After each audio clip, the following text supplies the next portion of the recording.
Hey, something else I wanted to ask you about. And listen, this has not been announced as you and I are recording. I mean, it may have been announced in the hour we've been on air or whatever.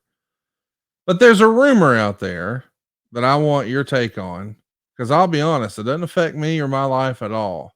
Okay. It kind of annoyed me a fair amount. I consider us pretty good friends. Would you agree with that? Oh boy, this is the tee up, ladies and gentlemen.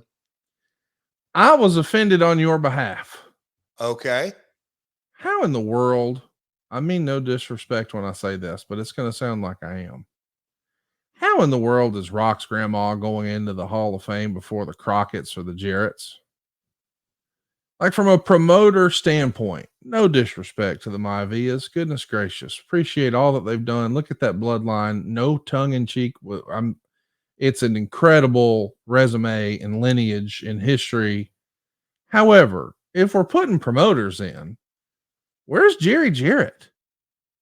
Where's Jim Crockett? How are they not in the WWE Hall of Fame? And I understand he's on the board and it's a hot storyline and all that.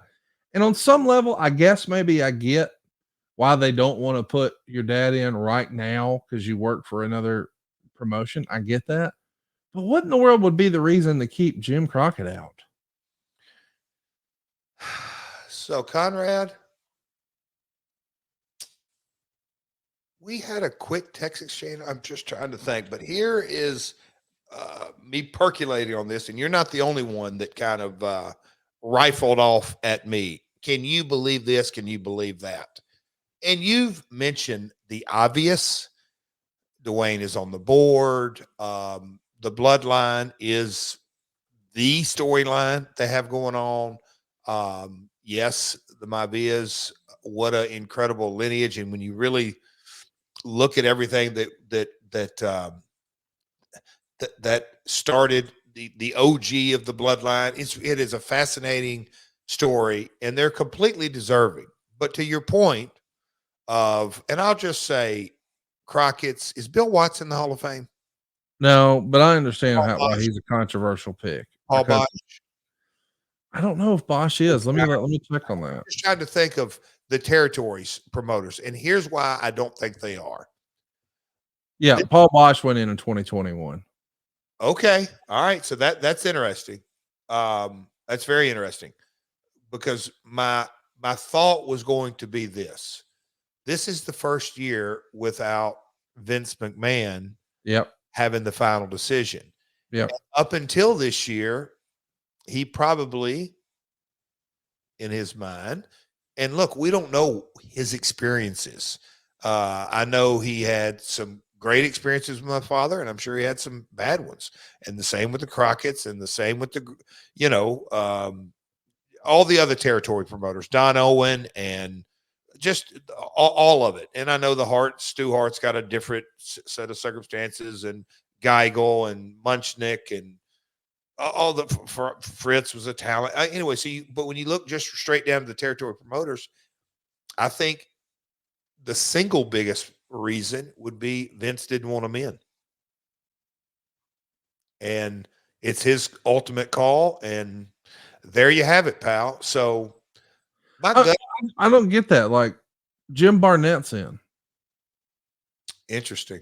Not being ugly. I'm not comparing. I don't want anyone to think that. I'm just saying, how could you deny the influence that your dad and Jim Crockett had on wrestling? I'm obviously I'm biased with my father, but not with. I mean, yeah.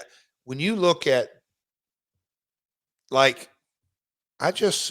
Fuller, and I know he's not a national name, right? When you look at the Fullers, the Goldens, the Welches, there are some smaller territory promoters that were just, to me, incredible Hall of Fame careers.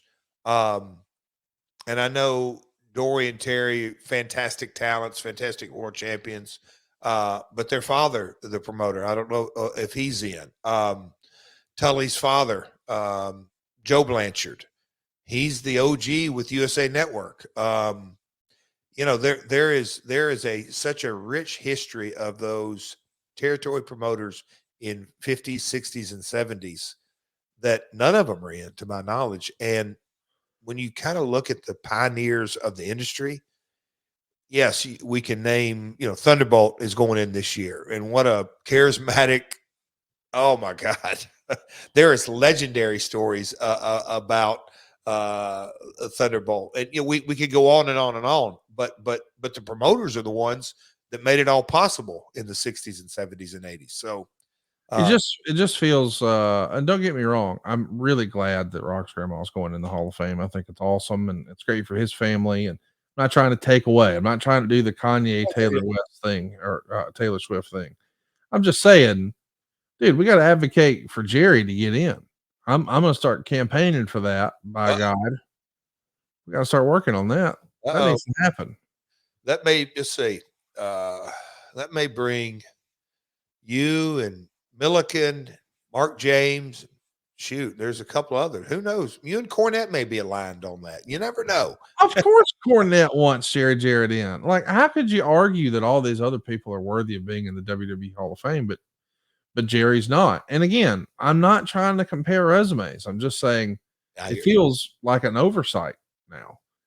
Kaufman's in the Hall of Fame. The guy who put Kaufman in wrestling, not in the Hall of Fame. The guy who put the Ultimate Warrior and Sting in wrestling, not in the Hall of Fame.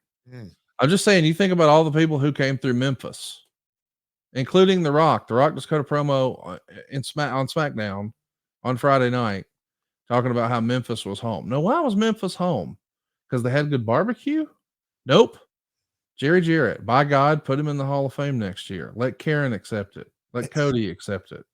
Who cares? Let's Conrad, I did Memphis Grizzlies Saturday night. Tell me about that. I saw you out there being an asshole. What's up with that? What? Well, I don't know. It looked like they were doing something for Jerry Lawler, and then you came out, and I didn't even exactly hear what you said, but I've seen you hold a microphone like that, and it didn't look kind. Conrad, I just spoke the truth. That Dave Brown he's a crooked commissioner of Grind City Wrestling, and I don't like to deal with folks when they're being crooked. And just to your point, they're giving Lawler a Lifetime Achievement Award. And I went out there and looked at that belt, and I'm a belt nerd like yourself. And I just said, Jerry, you are as useless as that belt is. And,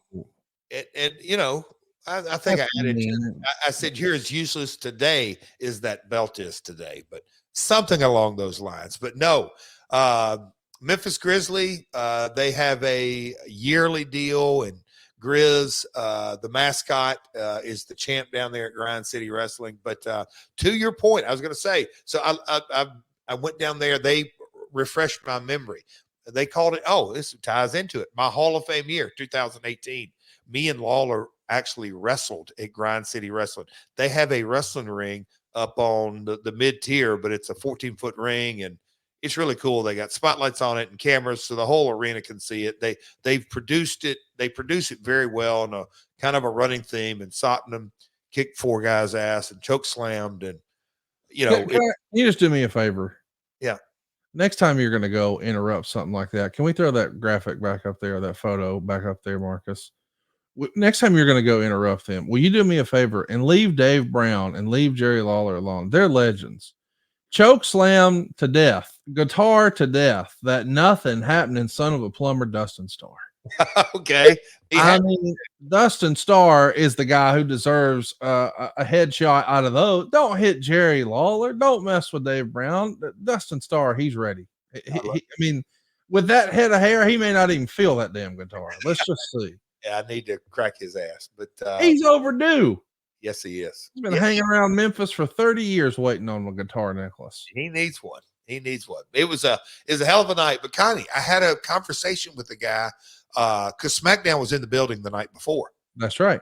Yeah. So he commented on Rock did a promo or interview and hey, what's my favorite channel when I'm in Memphis? It's Channel 5 Wrestling. Well, he went through all that. But boy, this he was a legit front row Grizzly watcher.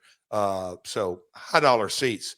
But we carried on about a 10-minute conversation, and man, he went down that road, and he said, he led it with, hey, you weren't here last night, were you? I said, no, that's the other guys. He goes, oh yeah. And so you could tell he wasn't a daily watcher, but he went into, I mean, big time. He said Rock was just the last one, and he went through the whole deal, and he remembered, like, hey, you remember, and the whole Jackie Fargo, Tojo Yamamoto, but then he went down the whole list that you're talking about, and he just said, man, he said people in this town still remember Jerry Lawler, Jerry Jarrett every Monday night. Anyway, just it's so ingrained in that city. It's to me, it's amazing. And yeah, I thought it was pretty cool that The Rock showed him some love in a big way. So Memphis is near and dear to his heart. Maybe he'll show your dad some love and throw him in the Hall of Fame next year. Maybe Rock could induct Jerry Jarrett next year. I'd be down. I'd be down with that. Jerry Lawler could do it. There you go. Sure.